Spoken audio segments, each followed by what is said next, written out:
Le gouvernement va essayer de nous donner un maximum de réponses probablement aujourd'hui, mais c'est ceux qui pensent avoir toutes les réponses, là.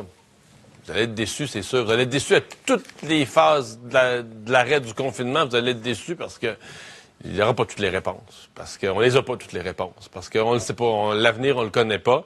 Puis on n'a aucune expérience sur laquelle on peut se baser, là.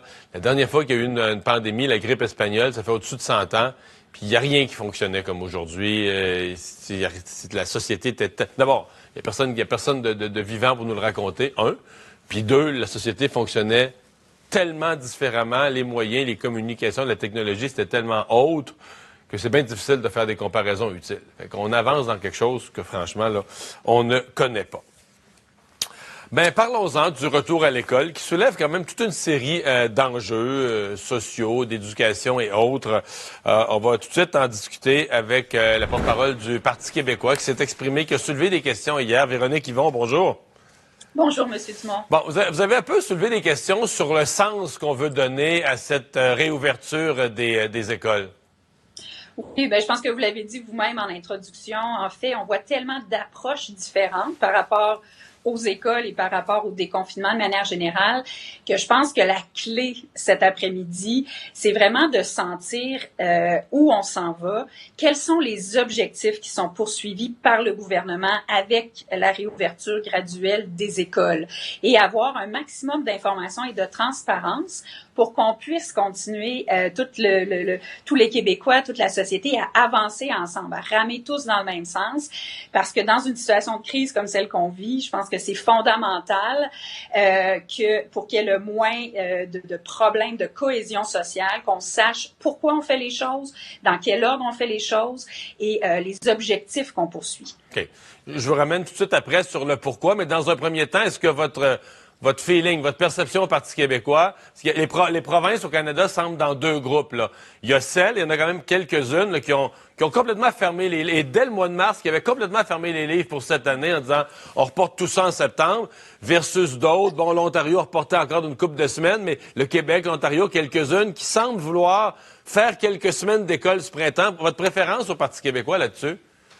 Bien, nous, c'est difficile parce qu'on n'a pas les données de la santé publique, puis on pense qu'évidemment, cette décision-là, elle doit d'abord s'appuyer sur le OK et l'approbation de la santé publique et les recommandations de la santé publique. Et donc, c'est pour ça qu'on demande cette transparence-là, parce que je dois vous dire qu'au cours de la fin de semaine, j'ai quand même reçu beaucoup de messages et d'appels de gens de ma circonscription à Joliette ou de manière plus générale, parce que je suis porte-parole en éducation, qui se questionnent quand ils voient que le Québec est la première entité dans le Canada à offrir donc ce retour-là en classe. L'Ontario, vous l'avez dit, il y a déjà 5 provinces et territoires qui ont dit, nous, c'est fini. L'Ontario a dit, là, on ferme jusqu'au 31 mai, on va réévaluer par la suite, puis les autres provinces n'ont pas pris de décision définitive. Donc, je pense que le défi de cohésion, c'est de comprendre pourquoi. Et nous, on pense que oui, ce sont des objectifs de santé publique, c'est-à-dire pas des objectifs poursuivis pour créer l'immunité communautaire, par exemple. On pourrait y revenir, comme vous le dites, mais que ça doit être un OK, une autorisation d'abord, une recommandation d'abord de la santé publique de dire si c'est faisable ou non.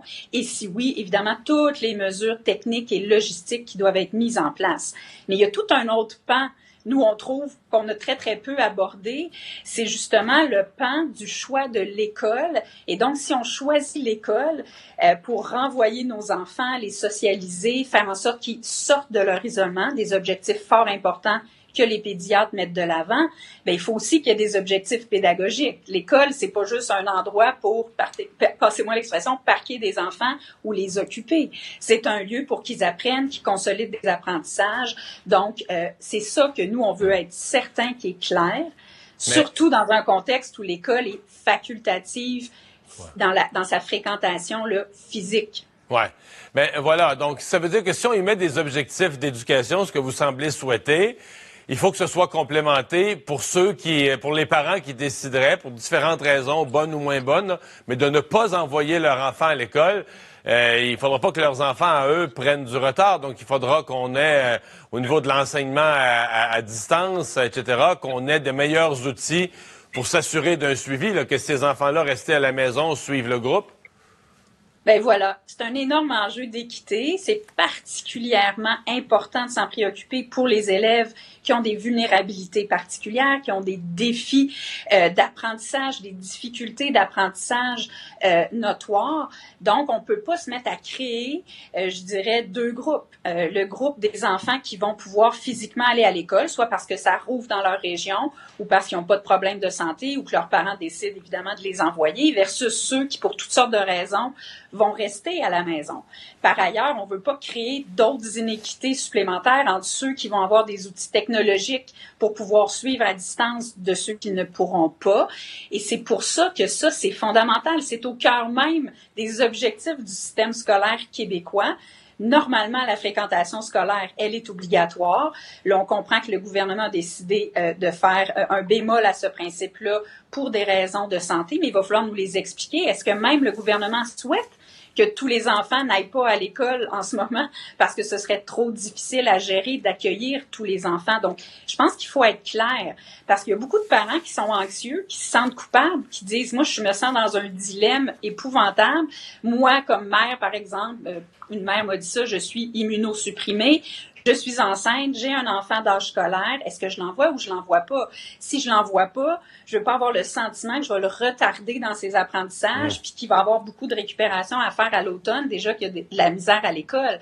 Donc, c'est ça un peu. Fait que je pense qu'aujourd'hui, ce qui est très important, c'est de sentir les objectifs et de sentir comment on va pas laisser des enfants derrière. Donc, je suis sûre qu'on peut être créatif, qu'on peut doter les enfants qui n'en ont pas d'outils technologiques si ça prend ça pour pouvoir continuer à faire les apprentissages à distance. En Ontario, par exemple, ils ont fourni des milliers de tablettes aux enfants qui n'en avaient pas, parce que là-bas, ils l'ont structuré là, de manière à vraiment faire un enseignement à distance.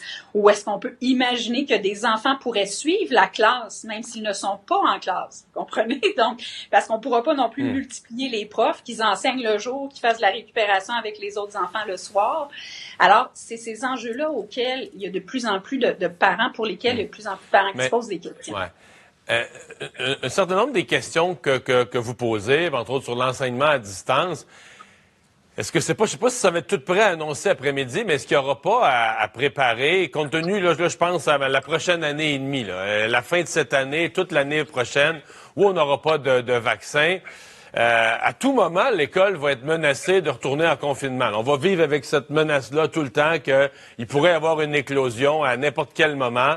Et donc, basé là-dessus, est-ce qu'il faudra pas quasiment avoir ça comme toujours prêt à la main que n'importe quelle semaine, on pourra annoncer aux enfants, vendredi, à la fin de la semaine, le vendredi, vous retournez en confinement pour 2-3 semaines.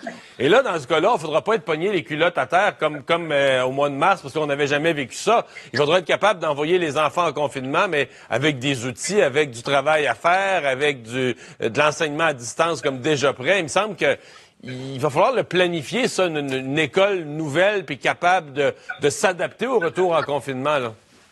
Clairement. Et ça fait partie justement des questionnements qu'on a et surtout des demandes qu'on a. De s'assurer qu'on va pas réinventer la roue à chaque fois ou qu'on va être dans la panique à chaque fois, parce que là, il faut apprendre de ce qu'on vient de vivre depuis 6 semaines. On a vu les défis qui se posaient, les risques d'inéquité importants entre différentes familles qui là vont s'accroître parce qu'il y en a qui vont aller à l'école, d'autres qui n'iront pas, sauf si, je le répète, ce qu'on souhaite, il y a vraiment des plans d'accompagnement, des outils technologiques qui soient mis en place pour pas laisser personne derrière. Mais effectivement, on nous dit qu'à l'automne, c'est à peu près sûr qu'il va y avoir une autre vague donc du virus, qu'elle va peut-être même être plus forte. Donc, il y a des possibilités qu'on retourne en confinement, que les écoles ferment à nouveau. Alors, oui, pour nous, c'est important d'être rassurés maintenant, dans les prochaines semaines, qu'il y a un plan qui se déploie et que tous les enfants et leurs parents vont savoir comment on agit à la prochaine fermeture scolaire, les enseignants puis les directeurs d'établissement aussi, bien entendu. On va surveiller tout ça. Véronique Yvon, merci d'avoir été là.